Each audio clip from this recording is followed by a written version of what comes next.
বাংলাদেশের রাজনীতিতে এবং অর্থনীতিতে অনেক আলোচিত এবং সমালোচিত একটি কোম্পানির নাম হচ্ছে এস আলম কোম্পানি। আজকে আমরা জানতে চলেছি এই এস আলম কোম্পানির জন্ম থেকে সব উত্থান পতন এবং কেন বাংলাদেশের রাজনীতিতে এবং অর্থনীতিতে এই কোম্পানির এত আলোচিত এবং সমালোচিত। এস আলম গ্রুপ হলো বাংলাদেশের একটি প্রবীণ শিল্প গোষ্ঠী যা 1985 সালে সাইফুল আলম কর্তৃক প্রতিষ্ঠিত। বর্তমানে এই কোম্পানিতে 20,000-এরও বেশি কর্মকর্তা কর্মরত আছেন। সিমেন্ট, ইস্পাত, খাদ্য, বিদ্যুৎ, জ্বালানি এবং পরিবহন খাতে এই কোম্পানির ব্যাপক বিনিয়োগ আছে। এর পাশাপাশি বাংলাদেশের বেশ কয়েকটা ব্যাংকের উপর উল্লেখযোগ্য নিয়ন্ত্রণ আছে, যেমন ইসলামী bank Bangladesh, first security Islamic bank, global Islamic bank, social Islamic bank ইত্যাদি। এবার আসুন জেনে নেই কিভাবে এই কোম্পানি শুরু থেকে এত বড় হলো। 1985 থেকে 1995 সাল এই কোম্পানিটি পরিবহন এবং সাধারণ ট্রেডিং দিয়ে তাদের ব্যবসা শুরু করেন। পরে 1995 থেকে 2005 সালে তেল এবং চিনির রিফাইনারি স্থাপন করেন এবং এই সময়ের তারা বাংলাদেশের ভোগ্যপণ্যের বাজারের একটা বড় অংশ দখল করেন।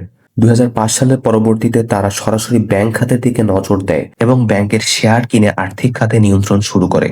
বর্তমানে এই কোম্পানির মোট অর্থ সম্পদের পরিমাণ নিজস্ব তথ্য এবং রিপোর্ট অনুযায়ী 1,97,000 কোটি টাকা। 2024 সালে সরকার পরিবর্তনের পর এই কোম্পানি নানা রকম আর্থিক জটিলতায় পড়ে, তাদের সম্পদের বড় ধরনের পরিবর্তন আসে। সরকার এই কোম্পানির সম্পদের বড় একটি অংশ নিয়ন্ত্রণ করে। তাদের আইনি জটিলতার অন্যতম বড় একটি বিষয় হলো ব্যাংক ঋণ, অর্থাৎ বড় অঙ্কের ব্যাংক ঋণ নিয়ে পরিশোধ না করা। তারা বিভিন্ন বেনামে হাজার হাজার কোটি টাকা ব্যাংক থেকে লোন নেয়, যেমন বিভিন্ন কর্মচারীর নামে, ভুয়া কোম্পানির নামে। পরে তদন্ত করে দেখা যায় সেই সব কোম্পানির কোনো অস্তিত্ব নেই।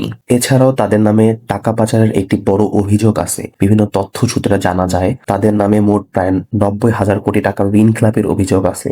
যেহেতু বাংলাদেশের সমস্ত ভোগ্যপণ্য এবং ব্যাংক খাতের একটা বড় অংশ এস আলম কোম্পানি নিয়ন্ত্রণ করছে, তাই বাংলাদেশের অর্থনীতিতে এবং রাজনীতিতে এই কোম্পানি একটা বড় প্রভাব কাজ করে।